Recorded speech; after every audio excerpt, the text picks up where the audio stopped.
Hi everyone, it's me. Let's eat like a royalty, a king, a Burger King. Together, let's go. Huh, interesting. Hey, I'm allowed to customize my Whopper, right? Yep. Have it your way.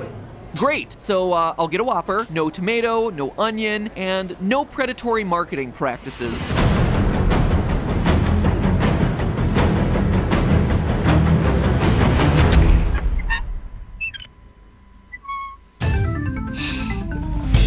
Food theory.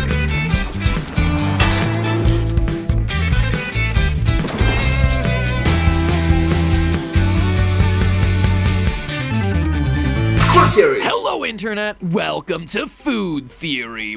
Hello Internet, welcome to Food Theory. Hi. For today, we're taking a big old bite out of some flame-broiled controversy in the fast food and streaming communities. As I'm sure most of you are aware, Twitch is a live streaming platform that allows streamers to interact directly with their audiences in roughly real time. The audience types comments into the chat, and the live streamer responds on camera. And there are lots of ways for those interactions to happen, with Yes, I recognize it. I used to live stream on Twitch as well. basic chat messages, sending money to the streamer via donation of Twitch bits, and paying to subscribe to the channel for a series of months being the three most common. But there are some other neat tools out there that might not be as well known. One of those is a chat feature called text-to-speech, or TTS, where for a small donation, you can pay to have a computerized voice read your message aloud to the stream for everyone, including the streamer, to hear. Now, as a denizen of the internet, you probably know how well opening up a free platform to have a random comment heard is gonna go, but I'm gonna tell you anyway. TTS donations, sometimes they're pretty much what you would expect them to be. I'm a creep that want to see woman in bra. Hey, that's yeah. Stop. Sorry about that. And Yep, it can go horribly wrong very, very fast. sometimes, just sometimes, text-to-speech donations are just downright wholesome. Aw, so cute, so nice, so sweet, so heartwarming. Mitty, oh, You are an absolute ray of sunshine. I love this stream. Have the coffee on me. thank you so much, Mitty. But regardless of the motivation, Very heartwarming, very kind, very polite. Thanks for being so respectful. at the end of the day, TTS donations are intended and typically used as a way for fans to give back to their favorite creators. A tool to help ensure that their comment doesn't just get lost in the chat scroll. And that, my friends, is where today's food theory story begins. You see, this past summer, Burger King, in conjunction with the ad agency David Madrid, realized TTS donations could be used to advertise BK's menu. But you must remember that this video came out in the year 2022 and ran out in the year 20... Sorry, what am I saying? This video came out in the year 2020 and right now it's in the year 2022. So 2 years have passed, a lot of things may have changed. I started live streaming in Twitch, I've stopped live streaming in Twitch, so yeah, anyways, let's focus. So they created a campaign called the King of Stream. Oh, BK stands for Burger King. In it, they went around to dozens of different Twitch streams and paid the minimum donation, an amount set by each individual streamer, but typically in the range of $3 to $5, to have their comments read via text-to-speech. At which point, the entire audience and the streamers themselves were made aware of all the great deals that Burger King's menu has to offer. Hi there. Hey. I just donated $5 to tell you that you can spend $5 and get a Whopper. What is going on? In the end, the King of Stream campaign reached a large audience on a shoestring budget and was seen as a success. How do we know that? Because Burger King's ad agency took the footage of all these interactions and made a best-of compilation proudly explaining what they did. And, you know, did that without licensing anyone's names, likenesses, voices, hence all the blurring and distortion that you see. They never used the word Twitch anywhere in the ad, opting instead for the more general term live streaming platform and the blatant use of Twitch's purple and white style. What a coincidence! What a coincidence of this kind of style, this kind of font, this kind of color. Coincidence, right? Heck, they even replaced the game footage from the original streams with Shutterstock footage of generic video games since they didn't want to license that stuff either. Gotta love all those racing games with speed racing, and faster and faster and faster and faster on all the road signs you pass. I have donated $5 so I can say that on the Burger King app you can get a Whopper. Are you gonna sponsor me or not? That exchange right there says it all. Are you gonna sponsor me or what? To which Burger King replies, we just gave you $5. See, in the wake of this campaign, two camps have emerged. Team Marketing, who believes that there's nothing wrong with how Burger King did this. Like, it's a 200 IQ play. Brands should have been doing this a long time ago. Hats off to Burger King. I'm gonna go buy a Whopper after this. And Team Streamer, who believes that the campaign was a scummy way for a billion-dollar corporation to hawk their chicken nuggets for a fraction of what it should have really cost them. The fact that Burger King has figured out how to do sponsorships for pocket change by abusing a system meant for fan interaction with no prior consent from the streamers has understandably pissed off pretty much every streamer on Twitch. And while it's certainly true that a lot of streamers were speaking out against the King of Stream campaign, where's my ad read? You owe me royalties for that. You took up 30 seconds of my stream. Some went even further to question whether this move by Burger King went beyond mere etiquette breach and went full on into illegal territory by violating Federal Trade Commission or FTC guidelines. I woke up this morning, I had emails from BBC, Kotaku to name a few. My statement is that, like, if this is legit, it's an FTC violation, and they should not have been doing it because it puts us in a position where we are airing undisclosed ads. So who's right and who's wrong here, friends? Is this whole fiasco a complete nothing burger, or is it totally a something burger? Did Burger King indeed pull off a 200 IQ move that'll have them laughing all the way to the bank, or will Team Streamer ultimately get the last laugh, possibly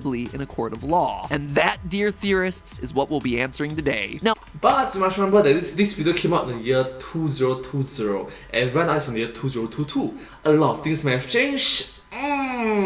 Just saying. Before we get into the hairy gray area of whether or not this was some form of illegal promotion, one thing that's undeniable here is that the King of Stream campaign was a clear violation of terms of service. One of Team Marketing's arguments in this whole debate has been that if streamers weren't happy with the messages Burger King was reading off, well, they could always, disable all text-to-speech donations. Except that sort of logic doesn't fly here. Burger King was, knowingly or not, misusing the tools available to them. Twitch's terms of service lists unsolicited advertising, promotional materials, or other solicitation material as prohibited behavior. But perhaps even more importantly, Burger King appears to have violated the terms of service for the third-party live streaming software that actually handles the donations and provides the text-to-speech feature to begin with. See, Twitch is just the platform. It doesn't provide its users with those kinds of fancy bells and whistles. In order to accept donations, a Twitch streamer has to utilize live streaming software such as Streamlabs, which is distinct from Twitch and comes with its own separate terms of service.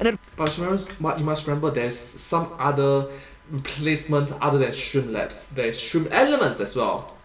Just saying. Appears that the King of Stream campaign violated Streamlabs' terms of service in a whole bunch of ways too. Quote from those, using the site for commercial or promotional purposes is listed under prohibited conduct, as is displaying an unauthorized commercial advertisement, as is attempting to post messages or advertisements with a commercial purpose. Furthermore, the terms of service specify commercial activities and or sales without prior written consent from Streamlabs as prohibited content. I mean, it really doesn't get a whole lot more clear-cut than that. From both Twitch's perspective and from Streamlabs' perspective, the Burger King posts were in clear breach of TOS. Always have been. Now, of course, violating the terms of service doesn't mean that BK broke the law. Sure, from an ethics and PR standpoint, not a good look. But on the other hand, so what? Not to go all nihilist pat on ya, but what's Twitch or Streamlabs gonna do to punish them? Delete the account? From the looks of things, Burger King may have already removed the King of Stream US account themselves. They got the footage they needed, they got the word out about BK's apps and menu deals. At this point, they've already extracted everything they need out of the Twitch community. Time to cash out. Basically, they pulled a ninja. Oh my gosh, I didn't see that coming. Oh my gosh, there's a ninja mixer. You get the point. I didn't see that coming. Team Streamer can take comfort in the moral victory if they like, but the bigger issue, and the one with a lot more ramifications, is whether this ad campaign was illegal for anyone that touched it. And that's not an easy one to answer, because the King of Stream basically introduced the world to an entirely new type of advertising. Like, what do you call this type of ad? To date, only a couple of companies have tried anything like the King of Stream campaign on Twitch, most notably Cash App, who managed to do it without ticking Twitch streamers off too much because A, Cash App actually creates Twitch content, and B, they didn't just use the absolute minimum donation the way that Burger King did. I would say very different, in my opinion, from what Cash App does. Usually gifting subs to streamers out there, there is no message with gifted subs. There's no automatic reading out of what Cash App does. By the way, I've never seen Cash App ever just gift 1 sub. You're typically gifting, I would say, 10, 20, 25 subs at the bare minimum, which is much more than a measly $5 donation. Anyway, since the practice is so new, it'd be helpful to have a definition on hand. Do corporate text-to-speech donations qualify as sponsorships? Are they advertisements? Are they something else entirely? How is this thing that BK created viewed in the eyes of the law? Now, the term sponsorship implies a relationship between the two parties in question, so I'm gonna go ahead and say that an unexpected text-to-speech donation from a corporate donor does not qualify as sponsorship, contrary to what many of the streamers might feel out there. See, an important difference between an advertisement and a sponsorship is that an ad doesn't really imply any sort of endorsement on the part of the creator. As a YouTube partner, for instance, I have a lot of control about where ads appear in my videos, but I have far less control when it comes to which advertisers choose to run those ads. And in my experience, the audience tends to get this. You, lovely viewers at home, understand that just because an ad for the Church of Yelling at Puppies happened to play on my channel before a video, that doesn't mean I support or even have any sort of opinion about the Church of Yelling at Puppies. However, if I were to announce that an episode had been sponsored by the Church of Yelling at Puppies, well, then I'd have to believe I'd get a lot of rough feedback from the fans, and I deserve it, because Get it, because rough, that's what the dog says. Okay, I'm sorry, it's a bad pun, I'm sorry. But in the first place, why does the Church of Yelling at Puppies even exist? What if the puppies grew up to become full-grown dogs? Does it no longer...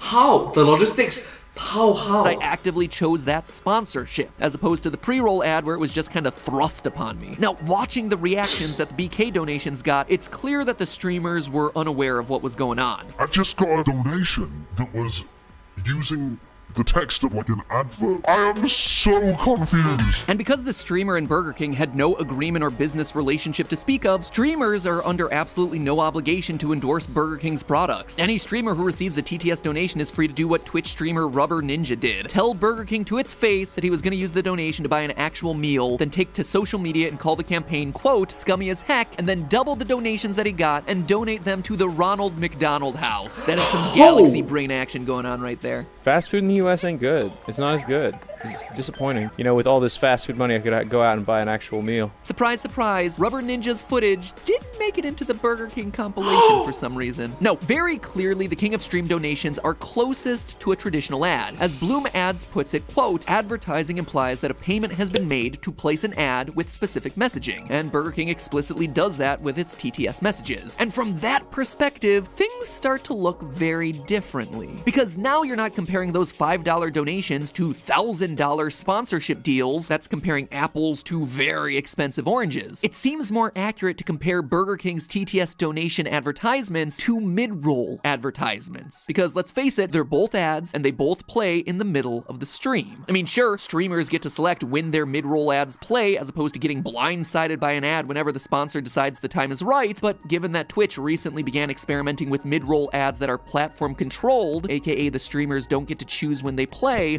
but you must remember, this video came out in the year 2020, and right now it's in the year 2022. Lots of things may have changed. Thank you so much for being so understanding. And fun fact, that was the Linus Tech Tips. Hi Linus. Difference between TTS is it Linus or Linus? I'm sorry. Linus. Donation ads and mid-roll ads is becoming foggy to say the least. So toss a couple more similarities onto that list. Both types of ads interrupt streams at inconvenient times, and streamers aren't happy about either of them. And when looked at from that perspective, the $5 donations look much less egregious. I can't speak to the current rates of Twitch mid-roll ads, but on YouTube, for ad revenue, the amount that you earn per 1,000 views is lucky to get over $5. It's only something that happens for like the top tier channels at some of the peak times a year, especially when you're talking about gaming videos. So depending on how many viewers each of these streamers had when the TTS donations came in, they may have made more from that donation, or at the very least from that series of donations, than they would have from a similar mid-roll ad running in the same place. I mean, don't get me wrong, it's an involuntary mid-roll. No one wanted it to be placed there, but is it all that different from the new policies that Twitch just put in place? So Is that it? Is Burger King right to say just take the $5 and be happy with it, like they said in the ad? Because I don't know about you, but something still feels wrong about that. If I'm a streamer and I don't want mid-roll ads, I just turn them off easy. All my funding can be fan funding. There are plenty of channels who don't want to accept advertising dollars and do that. But with text-to-speech donations, it's tricky. Sure, I could turn those off too to prevent Burger King from misusing them, but the tool was intended to be used for community engagement, not as an advertising platform. What Burger King did was insert a spam message into the middle of the stream. And it's that breach of terms of service that I keep going back to here. At its core, the King of Stream campaign misused community engagement tools to broadcast their message in the middle of an ongoing piece of content, regardless of whether that came with a price tag. It is literally hijacking the stream using tools meant for other purposes, which, you know, is pretty similar to the definition of what's known as broadcast signal intrusion. You see, it doesn't happen too often, but starting back in the 1970s and occurring even as recently as 2017, you have occasional incidents where TV, radio, or satellite signals get hijacked by people looking to pull a prank or send some sort of message. In 1987, the Playboy channel was hijacked with a religious message, "Repent, the kingdom of heaven is at hand." In 1986, HBO's satellite feed was interrupted by a man calling himself Captain Midnight, which, funny enough, is also the name of one of my favorite film analysis channels here on YouTube. Yes, Captain Midnight. Yes, I watched his videos as well. It's quite unique and special. Shoutouts to him. Anyway, the hijacking was done by a guy who was frustrated by his declining satellite TV business at the hands of HBO. But perhaps the most iconic signal intrusion example was the Max Headroom incident, when a man wearing a rubber mask of a popular 80s character, Max Headroom, took over the signals of 2 television stations in Chicago to ramble incoherently, get himself spanked, and recite Coca-Cola's catchphrase of the time, "Catch the wave." Catch the wave. Coke. In each of these cases, simple broadcasting tools were misused to interrupt an ongoing piece of content with an unwanted message. And you must remember, those are back in the days when smartphones, cell phones, your phone, your laptops, the computers, wow! They don't exist. Like iPhones, Samsung, those smartphones, they don't exist. Back in those days, like literally back in your father, your grandfather days. In a way that seems very similar to the King of Stream. So is this sort of practice illegal? Yes, but not in the way that you'd expect. We're not concerned about the FTC anymore, we're instead focused on the FCC, the Federal Communications Commission. Because these sorts of attacks were so new at the time, laws didn't really exist to punish them. Captain Midnight, after his hijacking of HBO, was charged with the crime transmitting without a radio license, because it was really the only thing they could get him for. And even that really didn't apply because the transmitter he used had a license. Anyway, it ultimately netted him a $5,000 fee and a year probation, but it prompted the FCC to update its policies and create a new code that made such disruptions a felony. Does that then mean that the King of Stream is an illegal felony? No, because once again, just like those early hijackings, we're dealing with a technology gap. The new laws in place around broadcast interference are specifically around interfering with satellite feeds. There's nothing from what I can find covering interruption of an internet-based streaming broadcast. The TLDR here, was King of Stream a bad look? Yes. Was it illegal? No. At least not until the laws catch up with the way that modern entertainment and advertising happens. And considering the fact that the government's still trying to figure out how to log into their Hotmail, I think we have a couple years before they get around to Twitch text-to-speech donations. What is a Twitch, guys? So it would seem then that the cavalry is not coming to save Team Streamer. Even if Twitch and or Streamlabs manage to slap Burger King on the wrist for terms of service violations, there won't be any real repercussions for corporations who spam, advertise via text-to-speech donations. At least I like it. It's like the canned food, spam, definitely. At least not until the law can catch up with the times. So what is a streamer to do? How do you fight back without the law or technology to help? Well, here's a theory. Streamers do have one very powerful tool available to them: shame. Shame is how Team Stream wins the war. Think about it. The Twitch community has managed to keep spam from individuals and self-promotion to a dull roar up to this point. How? By self-enforcing the rule. You don't use someone else's stream to promote your own. It is literally in the don't column of official Twitch etiquette, and Twitch users are typically quick quick to call out those who violate the etiquette. So get this, you can treat massive corporations promoting burgers the exact way you'd treat a 12-year-old promoting his lit Fortnite streams. You don't engage, you report it, or you just shame them on social media until the behavior stops. Just because a person or company donates money to your channel does not mean that you're under any obligation to thank them, engage with them, or even be polite. I know that last one is going to be tough for all you Canadian streamers out there. Look, if a company honestly believes that they're better off without a signed sponsorship agreement, then streamers have every right to show them why they're wrong. If a streamer believes that a text-to-speech donation breaks with etiquette, they should say so and make noise about it. Heck, say something, I'm giving up on you. I'm sorry that I couldn't get to you. It's kind of the reason I made this video in the first place, because the legal battle may not be winnable for some time, but the PR battle is winnable right now. But hey, that's just a theory. A food theory. Bon appetit. But anyways, thank you all so much for watching this video together with me. I hope you find this video very interesting to watch. Thank you all so much. This video came out in the year 2020 and right now it's in the year 2022. So 2 years have passed. A lot of things may have changed. Thank you so much for being so understanding and respectful about this situation. Thank you so much. Hopefully you find this video very weird and unique. It's kind of strange though. It's kind of unique and special to watch. Very interesting and quite entertaining.